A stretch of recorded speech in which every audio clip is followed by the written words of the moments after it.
Buenas tardes. Buenas tardes. Laura, por fin nos encontramos, ¿no? Sí, sí. Yo siempre empiezo las entrevistas preguntando lo mismo. ¿Por qué haces cine? Bueno, yo creo que hago en este momento cine documental, porque creo que es una forma de dialogar con el mundo, ¿no? Como siempre en mis procesos pienso en que tengo algo que aprender y que tengo algo que contar, y es una forma como de eso, como dialogar con el mundo a través de los procesos de mis películas. Entiendo mejor en el mundo en el que vivo y lo intento retratar y compartir. Es como eso. Naces en Toledo, te vienes a Barcelona a estudiar el máster de documental de la UPF. Un poquito diferente. Vale, pues es que es lo que he leído. Es que nazco en Toledo, voy a estudiar a la universidad, pero luego me voy a México, a Estados Unidos, vuelvo a México, y después de todo ese periplo de 8 años viviendo en México, 1 año y medio en Estados Unidos, vale, vengo a la Pompeu. Vale, o sea que sí. Yo había... entonces reformulo la pregunta. ¿Sí? ¿Y por qué México? ¿Qué hay en México? Pues bueno, México es un país al que llegué en algún momento para hacer un intercambio académico de una carrera que estaba haciendo antes y que igual ahora no ejerzo ni nada. Bueno, yo soy de titulación ingeniera en telecomunicaciones. Y mía, muy fuerte, sí. Es una carrera muy difícil, ¿no? Es muy complicada, sí. De hecho, la acabé y estoy titulada, pero tiré el título al mar. Acabaste hasta aquí. Acabé hasta arriba. Y nada, y entonces fui a México a un intercambio académico con esa carrera, y a partir de ahí fue cuando empecé a involucrarme con el país, a entender que ahí había cosas que yo quería como descubrir, y me fui como quedando, y en un momento de la historia ahí empecé a hacer cine en México. ¿Y en qué momento hay ese salto de la teleco al cine? Yo creo que desde el inicio. Lo único que Teleco fue una forma como de, no sé, o sea, como yo también venía como soy de un pueblo de Toledo, no sé, de una familia humilde, y en realidad hacer cine era algo como un poco inimaginable, o sea, como no hay universidades públicas, tenías como, entonces como que yo siempre fui muy buena en ciencias, y el camino me fue llevando a hacer telecomunicaciones, especializada en imagen y sonido, que ya tenía un poco de audiovisual, pero fui como haciendo teleco. Y la pregunta, ¿cómo era? Uy, me he perdido.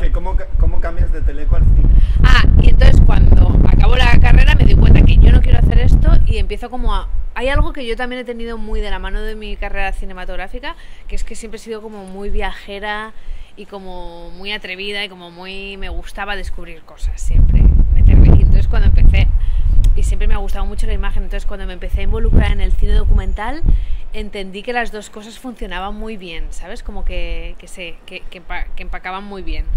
Y nada, cuando llegué a México me empecé a involucrar a través de un movimiento social, de un movimiento social que nació, empecé como a grabarlo, y ahí ya decidí que lo que quería empezar a hacer era cine documental. Y luego decides venirte al máster de la UPF. ¿Por qué necesitas hacer el máster cuando ya en México estabas filmando y tal? ¿Había esa necesidad de formarse aún más sobre el documental? Había terminado mi primera película, El Remolino, sí. Y ya se iba a estrenar, y mi primer largometraje, y ya llevaba 8 años haciendo documental de diferentes formas, en un momento más como cine político, luego como cine como más como derechos humanos y social, y luego empecé ya con El Remolino, que fue como mi primera película más autoral. Y cuando acabé El Remolino, yo había estudiado cine, pero de forma como muy puntual, pensé que era un momento muy bueno como para tomar distancia, agarrar perspectiva, aprender de otros referentes, escuchar y absorber, y por eso decidí venir al máster. Eso fue muy importante, venir al máster para tomar referentes y abrir un poco la mente. Y después del proceso del máster, ¿hacia dónde te llevó esa apertura de mente? Te llevó Pues a México otra vez, ¿no? Claro, bueno, yo al máster llegué con la mami entre las manos. Vale. Entonces ahí empecé como a trabajar la película también, bueno, asesorada por Marta Andreu, también por Luciano Rigolini y por varios como cineastas que pasaron por ese máster, por mis compañeros que fueron súper importantes también. Y bueno, como esta cosa como de abrir la mente, agarrar referentes y tener como... O sea, esta cosa que venía buscando la encontré y fue como súper importante. Y cuando acabé el máster, volví a México para filmar La Mami, ya teníamos fondos, habíamos formado la coproducción entre México y España y volví en 2018 para filmarla. He leído que conoces a Olga, la mami, en una noche de fiesta. Sí. Explícame un poco, porque, a ver, tú conoces a la mami, empieza a fliparte la mami y todo ese mundo del cabaret, del Barba Azul. ¿Y en qué momento fue ese momento? ¿Fue como un amor a primera vista y dices, guau, aquí hay una historia? ¿O realmente te volviste a casa, pasó la resaca y días después volviste y le propusiste? No, fue súper inmediato. De hecho, la misma noche yo ya le ofrecí grabarle una película. Wow. O sea, fue todo... Fue un amor a primera vista, ¿eh? Sí, yo siempre digo que las pelis como más importantes de mi vida no las he buscado. Ellas me han buscado a mí, como que yo nunca he leído algo y he dicho, ay, voy a llamar a la puerta de esta señora o voy a buscar a ver quién es esta señora. Es como esa noche yo... O sea, vi el papel de la mami en ese lugar y me acerqué a ella y le dije, señora, a mí me interesa mucho lo que hace y me gustaría como, bueno, como conocer mucho más, bueno, ir más profundo en esto que pasa en este baño, en esto que pasa con usted como la cuidadora del baño y bueno, y ahí empezó todo. Sí, fue radical. Esa noche yo la conocí y le ofrecí empezar a investigar algo que no sabía hasta dónde iba a llegar, pero bueno, empezar. ¿Y Olga, la mami, fue reticente o enseguida también tuvo un amor a primera vista contigo y dijo, venga Laura, lo que haga falta? Ella, como podéis ver en la película, es un poco como arisca con las güeritas como yo, o sea, pero no sé, conmigo tuvo algo de química, o sea, como que me vio y me dijo, bueno, ven el martes a las 9. Y me dijo que ya le habían ofrecido más veces hacer cositas así como venirla a filmar y que ella nunca quería aparecer. Pero eso, como que sí, la mami se ofreció y sí, estuvo con todo desde el principio. Con la mami siempre hubo como mucha química desde el inicio. Y el momento que decides, voy a hacer una película... sobre estas mujeres centrada en el baño, porque lo de abajo apenas se ve, la música sobre todo, y centras en la película sobre todo en la relación de la mami y de Priscila, la mujer esta que entra, que tiene el hijo enfermo y tal. ¿Por qué ese dispositivo es así? Porque hubo otros, ¿no? Hubo otros antes. ¿O claro. Fue también, llegaste de una manera muy... Porque yo, viendo la mami, te imagino a ti ahí con tu cámara, porque tú también haces la cinematografía de la película, sí. Y te veo como, no sé, ahí metiéndote en ese laberinto que hay. Sí, a ver, claro, yo cuando creo mucho en el proceso documental y en entregarme al proceso con ideas claras, entonces yo en el proceso voy tomando decisiones formales y por supuesto que cuando enfrenté la película entendí que estos dos espacios, el baño de mujeres, que es de tonos ocres, luminosos, donde están los reflejos, es el espacio de la palabra, el espacio donde está la mami, iba a ser el espacio como principal, pero que era muy importante ponerlo como en tensión y en contraposición con esa pista de baile que era de colores intensos, como rojos, azules, que era más el espacio del lenguaje corporal, de la voz masculina, que es donde canta este cantante, al amor romántico, a los celos, a las pasiones, ¿no? Donde todo como que se mueve, donde ellas compiten y es un espacio más de exposición, que las violenta un poco más. Entonces definir a estas personajes, a las ficheras en estos dos lugares era muy importante.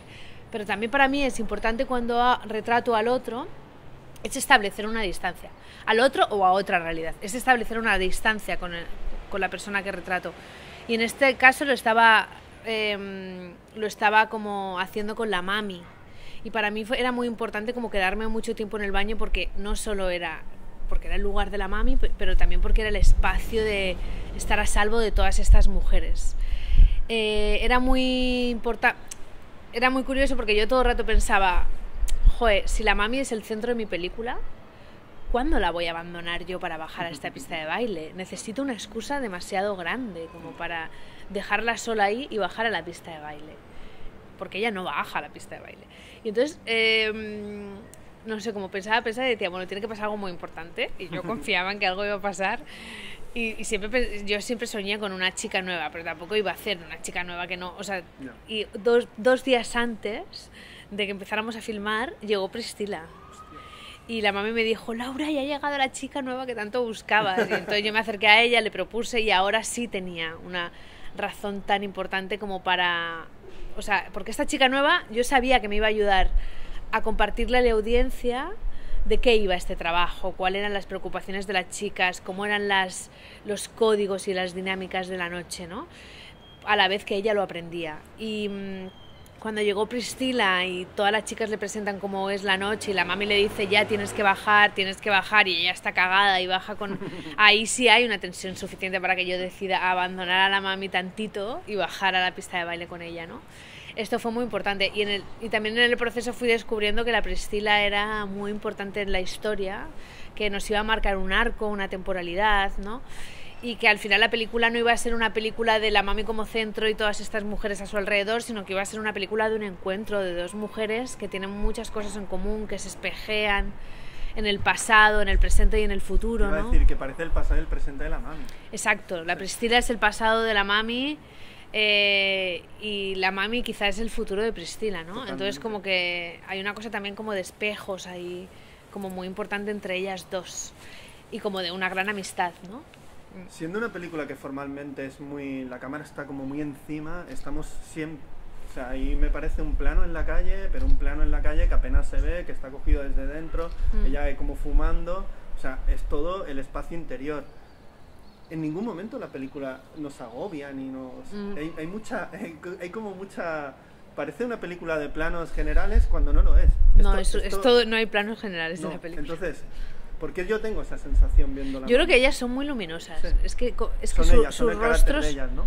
Hay algo en los rostros, a mí me gusta mucho retratar al otro. O sea, yo siempre retrato personajes y hay algo en el rostro de ellas que es como súper luminoso, que va más allá de sus caras. Que, o sea, como cuando ves un retrato y hay una mirada que te evoca a lugares, a pensamientos. Y yo creo que ellas, solo enfrente de la cámara, en un plano medio, ya te están como llevando más allá y como que son muchos rostros. Está la mami que tiene tanto que contar en su cara, ¿no? Como y en su cuerpo. Sí, hay una corporalidad y un rostro en esta película como muy importante. Y creo que eso es lo que hace que ese baño, que son 4 paredes y es mucho más pequeño de lo que parece en la película, se dinamite y parezca un espacio como mucho más gigante y universal. También el equilibrio de la película, porque las historias de estas mujeres, algunas son muy heavy, muy duras, son tragedias casi, diría, más que dramáticas, o sea. Pero hay también un tono de comicidad, de humor, de no sé, ¿esos son ellas o tú que vas cogiendo los trocitos que mejor te van para la historia? Porque hay un equilibrio muy... O sea, muy chulo en la tragedia y en el humor, en la tragicomedia, en lo tragicómico que es todo eso, ¿no? Yo creo que ellas tienen un carácter muy... O sea, son como valientes, despechadas, se comen la vida a cucharadas, son como muy... Y para mí también hay una cosa como muy importante. O sea, para mí, primero, poner la cámara delante de una persona es es como una responsabilidad, ¿no? Entonces, como hay algo en el retratar al otro que tiene que ver con cuidarle, ¿no? Y para mí cuidar a estas mujeres era no revictimizarlas. O sea, yo no las quería ver sufriendo, quejándose y haciendo... O sea, lo que me parecía importante era como retratarlas desde desde su poder, desde su guasa, desde su comerse la vida a cucharadas, como decía, y también desde su lado malo, ¿no? Como jugar con... Porque yo creo que a un personaje, cuanto más ves su lado bueno y malo, su escala de grises, su dulce pero ácido, ¿no?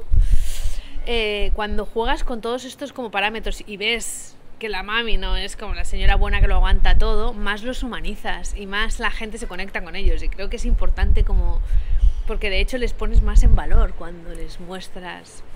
O sea, si yo a las chicas solo las mostrara como súper buenas, aguantadoras, que aguantan todo, que no sé qué, en realidad las estaría revictimizando y no es así. Ellas no son así. Es que me he metido en el dossier de prensa, que es que yo vengo preparado, y veo que hay dos montadores, Lorenzo Mora Salazar, que supongo que es mexicano, ¿no? Es costarricense. Es costarricense, pero es de allí de México. Sí, vive en México. Y Ana Faf. Sí. ¿Por qué hay dos? Pues mira, hubo un montador, Lorenzo empezó justo como a las 2 semanas de empezar a filmar la película en México. Hicimos un proceso muy, muy importante que fue como empezar a montar cuando estábamos filmando, entonces podíamos como ir reaccionando y como la peli está como muy como grabada para montaje, como la peli está grabada a una sola cámara y el montaje son todo planos contra planos, ¿no? Como se juega mucho con miradas, entonces hay mucha cosa construida en montaje que necesitábamos ver que teníamos todo. Si funcionaba, ¿no? Claro, si funcionaba, si teníamos que grabar más. Porque tú cuando grababas estabas tú y una sonidista y ya está, ¿no? Una sonidista, una asistente de cámara / asistente de dirección y yo. Y claro. Fuera una productora con una mesa con café, comida. 3 personas, ¿no? 3 personas, sí. En el baño. En el baño, sí, sí. Y luego, claro... Parece que haya más gente, ¿eh? Parece que hay más gente, sí. Parece que sea un set todo eso. Parece que sea un set. Y no, era el baño del local. Era el baño del local totalmente. Y con la luz fija y todo. Y entonces las chicas... ¿qué pasó? Cuando Lorenzo y yo acabamos un corte que parecía que ya lo teníamos, habíamos acabado de rodar la película, que rodamos en muy pocos días, en 22 días divididos en 6 meses. Porque tú ibas cuando te dan como permiso o algo. No, yo iba cuando quería, vale. en realidad. Cuando decidía ir... O sea, filmabas y tardabas en volver, ¿no? Para ver... Es que, claro, yo decidí... ver la evolución, ¿no? Todo. Sí, yo decidí que iba a grabar 6 meses. No, yo decidí que iba a grabar como 6 semanas o 5. Vale. Y de repente, pero esas semanas eran de 5 días. Suponían como 25 días. Y esto, porque era cuando abrí el cabaret.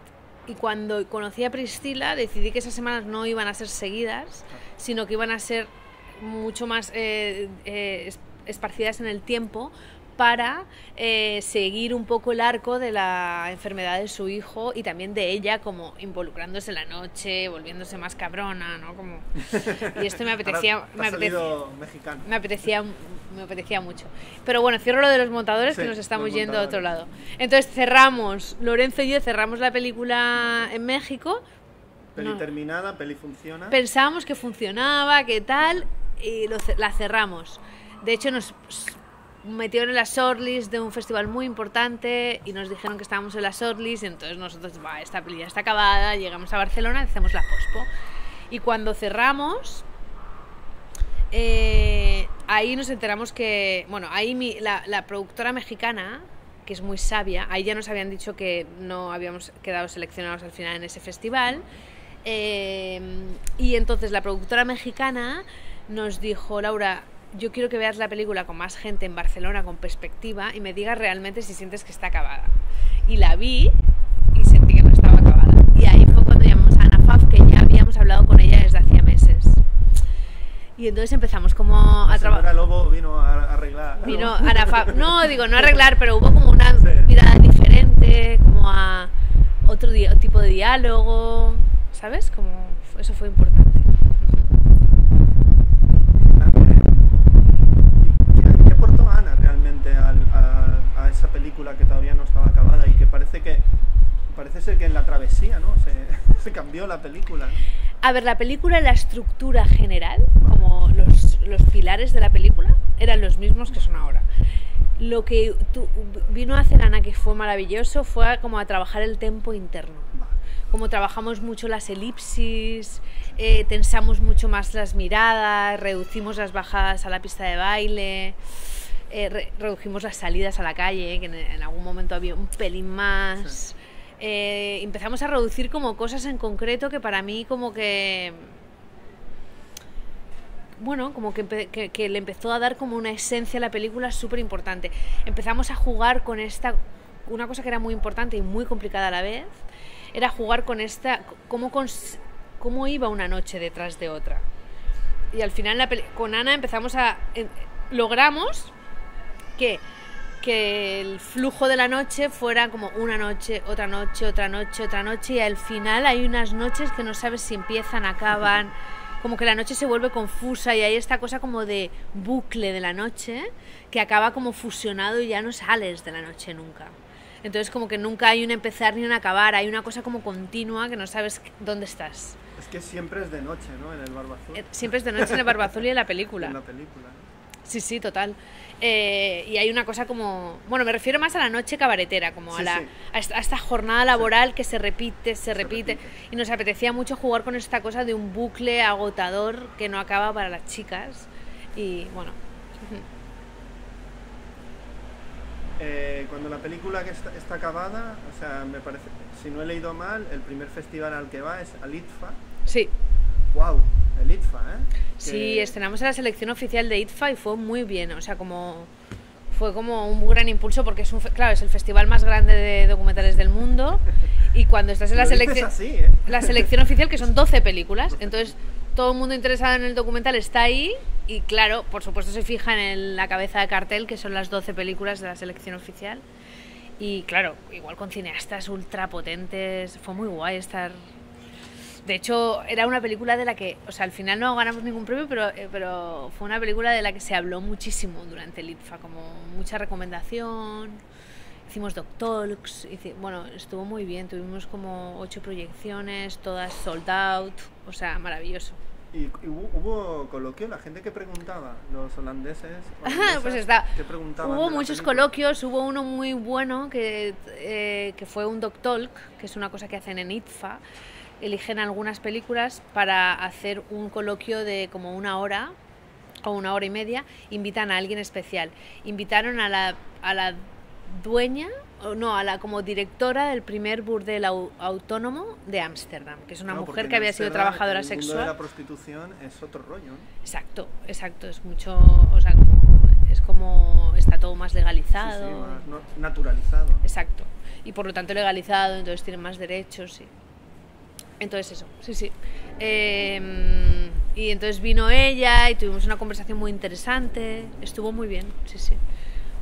Sí, es que bueno, no me acuerdo de todas las preguntas, pero hubo muchas, sí. ¿Y la mami te acompañó alguna vez? O por ejemplo, la vida de la mami, ¿qué tal? ¿Sigue en el Barba Azul? No, el Barba Azul está cerrado por la pandemia, claro. Y ahora la mami han vuelto 2 de sus hijas de vivir en Estados Unidos.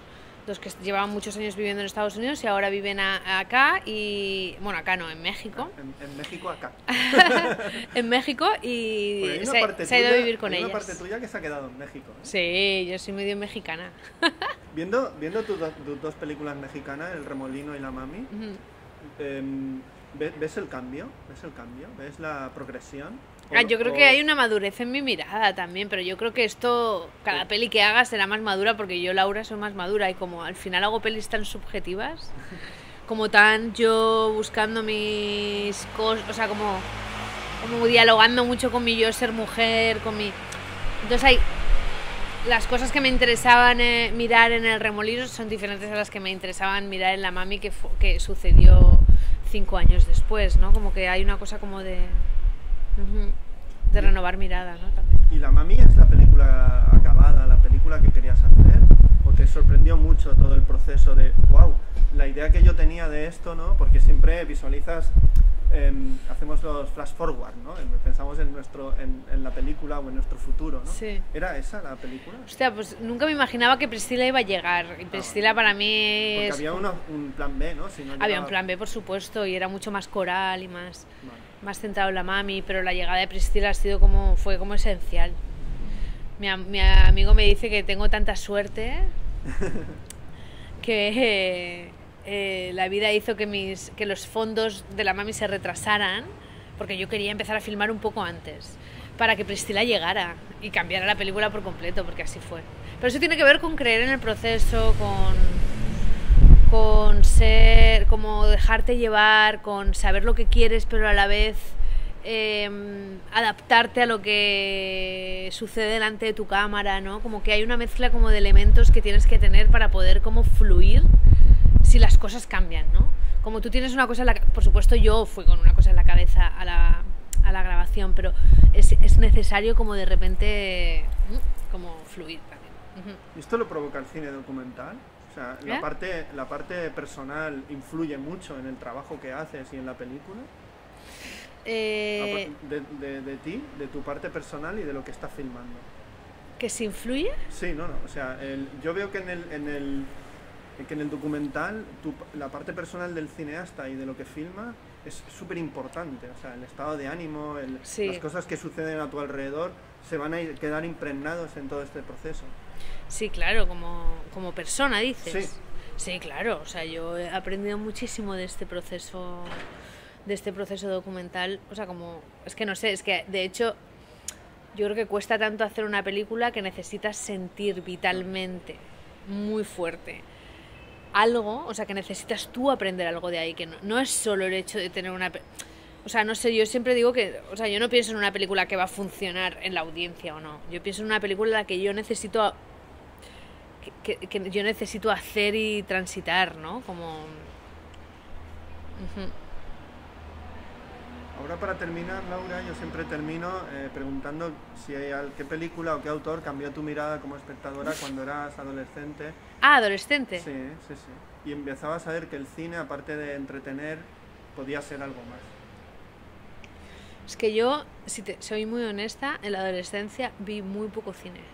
Porque he vivido en un pueblo como muy pequeño, entonces como hay una cosa como con mi acercamiento al cine, que ha sido como muy... Bueno, aunque fuera un poco más mayor, ¿no? Ya en otro escenario, ¿no? Seguramente. O sea, de las primeras como... Joder, es que soy malísima respondiendo estas cosas de referencias. No, referencias no, algo que a ti te gustó mucho y dijiste, hostia, pues el cine puede ser otra cosa, ¿no? Que aunque no fue en la adolescencia, sí, fue en la primera juventud, ¿no? Cuando realmente... O pues fue en México, es que yo a lo mejor... O sea, te podría decir... Claro, como algo que yo vi que me cambió... O sea, yo creo que Anex Varda ha sido como la tía que más me ha hecho ver que el cine puede ser libre, que puede ser como dialogar con una misma, que puedes hacer ahora documental, luego ficción, grabar a tu vecino o grabarte a ti agarrando patatas. O sea, como... Y hay una cosa de esto que me parece como súper importante, pero yo creo que, o sea, mi proceso de enganche con el cine no tiene que ver tanto con ver referentes, sino con sentir que este oficio para mí dialoga con mi parte como ideológica, política y personal, y también con mi parte como creativa y profesional, ¿no? Y que poner todo esto junto en una misma bolsa y poder como caminar y vivir de esto es el mayor regalo que me ha podido pasar en mucho tiempo y que seguramente me pase en mi vida, ¿sabes? ¿Y te esperabas que la mami corriese tanto por el mundo? No lo sé. Bueno, la mami tuvo como... O sea, ya había muchas reacciones desde antes de que la estrenáramos. O sea, como que fuimos a algunos puntos de diálogo, como Documenta Madrid, Morelia, Málaga, y sí ya hubo como reacciones por ahí bastante guays, como de... Pero no sé, creo que todo... Sí, que todo ha ido como... No sé. A ver, podía haber ido mucho... Iba muy bien, también te tengo que decir esto, iba muy bien en febrero, y cuando llegó la pandemia la mami planeó, es verdad que no se estrelló y siguió volando, pero planeó muchísimo. Muchísimo. O sea, como íbamos a South by Southwest, Guadalajara, íbamos a todos lados. Yo no iba a parar hasta finales de mayo. Yo en febrero ya tenía la agenda hasta finales de mayo y de repente todo se paró y fue como un poco locura. Sí. Pues nada, Laura, un placer hablar contigo. Igualmente. Gracias por tu tiempo, por tu Igualmente. trabajo, por la mami, por descubrirnos a Olga. Y yo siempre digo, hasta la próxima película. Pues hasta la próxima película. Gracias. A ti.